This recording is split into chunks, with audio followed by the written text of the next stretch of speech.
Allah ya ce am lam yusurru fil ard am lam yusurru fil ard, shin ba sa tafi-tafi na cikin ƙasa, ba sa yin tafi-tafi ne a cikin ƙasa, ba sa yin yawo ne? Domin kun san shi mutumin da yake yawo, me yasa ake cewa yawon duniya ma karatu ne? Ake ce idan mutum ya yi yawo, kuna ji, idan yanzu ko a taɗi zaka ji a ce wani bai karatu ba amma saboda yawon duniya da yi, saboda ya yawon duniya kansa ya buɗe, gashi ne bai karatu ba. Yanzu misali mu ɗauki misalin 'yan Ghana da suke yawo, ko kuma 'yan Niger wanda masu yankan farce da masu askin nan, zaka ga mutum ba boko yayi ba, amma da yake shine Ghana, shine Burkina Faso, shine Kamaru, shine Chadi, shine Sudan, yankan farce yake ko kuma aski yake, wanzami na shi, amma sai ka gani wallahi abin da ya sani wanda ya boko ma bai sani ba. Sai ka ga abubuwan da ya gani in kuka zuna da shi, in ya fara maka lissafi ya ce maka ai a Ghana yayi kaza, a Burkina Faso yayi kaza, wannan a Kamaru yayi kaza, yayi zama a Chadi, ya je, ka gane ya wuce a waje. Saboda haka Allah sai yake cewa wannan kafirin, yake ce am lam yusurru fil ard, shin ba sa tafi ne cikin ƙasa, ba sa yin yawo ne? Am lam yusurru fil ard fa yanzuru kaifa kanat akibatil lazina min qablihim, domin su gani me ya kasance da mutanen na gabanin su.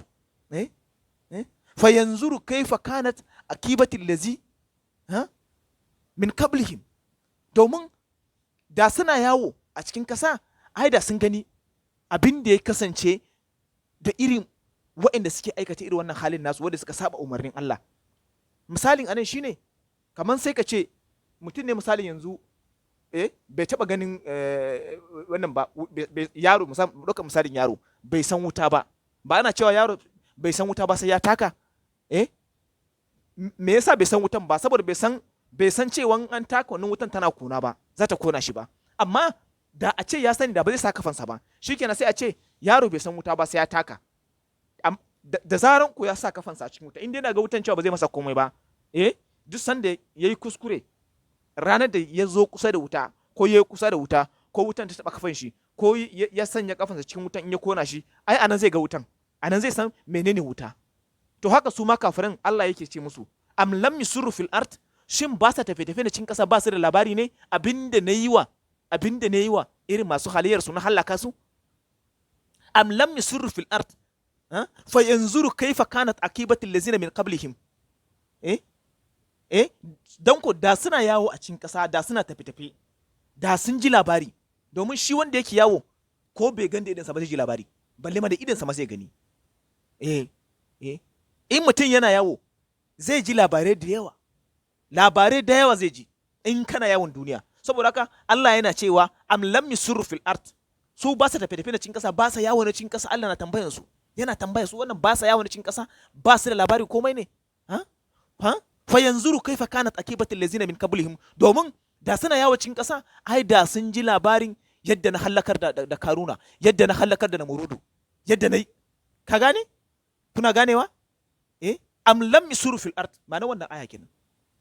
Cin ba sa tafi na cikin ƙasa.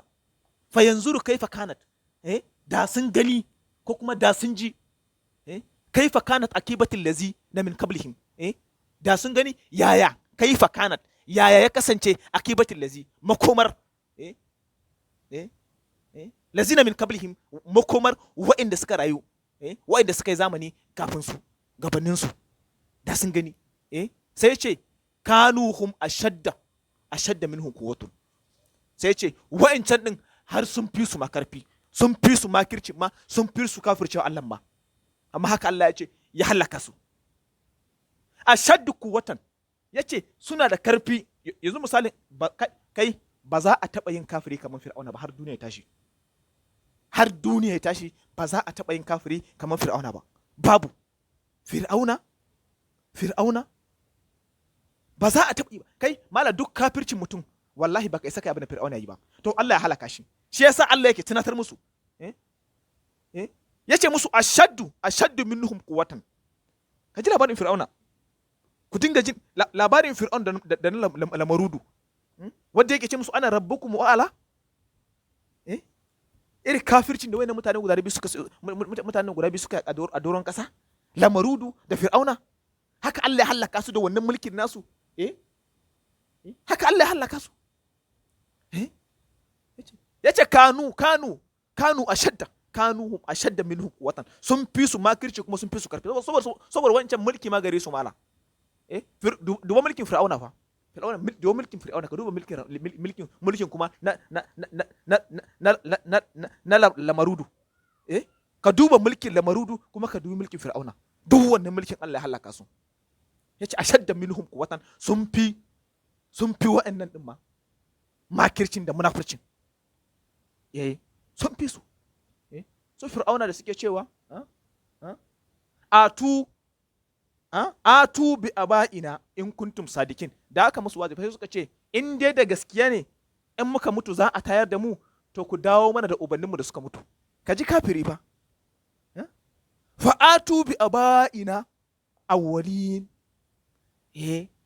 Fa atu bi aba'ina awwalin.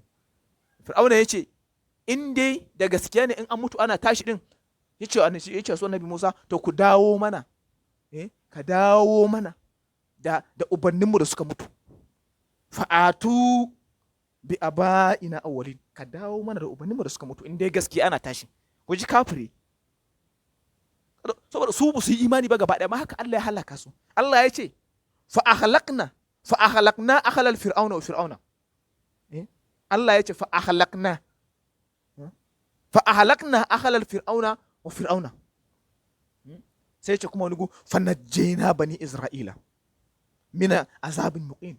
Yace kuma muka kubutar da bani isra'ila daga hannun ku fir'auna. Yace muka kubutar da bani isra'ila daga hannun fir'auna. Sai ya ce innahu kana alihan minal mushrikin. Yace fir'auna ya kasance babba ne, yana ɗaya daga cikin manya masu laifi. Allah ne yake faɗa, yake fir'auna innahu kana alihan minal mushrikin. Yace yana ɗaya sahu na gaba daga cikin masu laifi fir'auna din. Amma haka Allah ya ce na kubutar da bani Isra'ila daga hannunsa, kuma na masa azaba. Wani gu Allah ya ce fa agraknahum, yace muka nutsar da su a cikin kasa. Inna Allaha kawwi'u shadidul iqab. Allah shine mai tsananin azaba. Azabar Allah ba wasa bane. Kawwi'u, sunan Allah al-kawwi. Kawwi wato in akwai abin da fi kauri, in akwai abin da fi karfe kauri ma, yafi menene wanda yafi komai kauri a duniya? Yafi komai wato misalin kauri bai da karfe. To sunan al-kawwi yafi karfin sa. Huwa Allahu kawwi'u shadidul iqab. Kamun Allah mala daban yake. Saboda haka mutane a ji tsoron Allah. A ji tsoron Allah. Mutuwan nan mutuwa za a yi. Haka mutuwan nan za a mutu. Haka take, babu ƙaryacinta. Allah ya ce anna yuzunnu ula'ika annahum la muba'asun. Allah yuzunnu ula'ika annahum muba'asun.